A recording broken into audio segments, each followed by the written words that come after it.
诞生了一个皮肤如雪白、嘴唇似玫红、粉嫩可爱，让人心都要为之融化的女孩。女孩取名叫 Kira。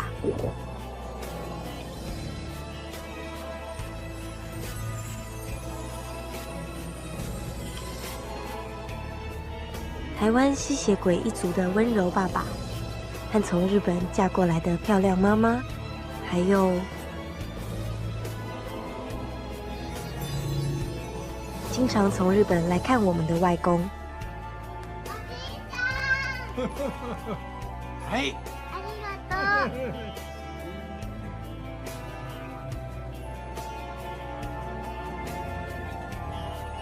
吸血鬼是永远不会老的。Kira 的外公希望与人类一起生活，所以发明了衰老药。Kira 一家人决定从此不吸人类的血，选择与其他吸血鬼不同的生活。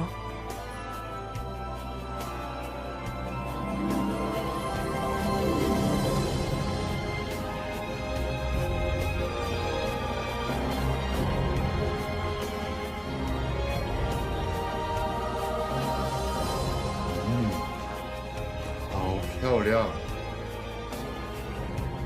来，站起来。 Kira 从小就被家人满满的爱所包围，过着自由自在的生活。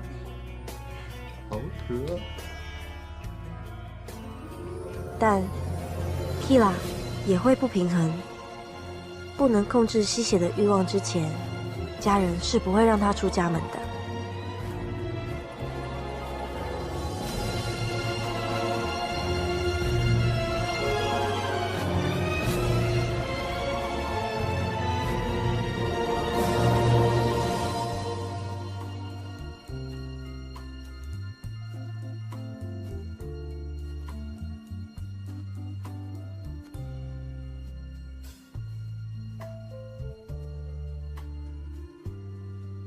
有一天 ，Kira 在院子里看到一只可口的兔子，在追赶中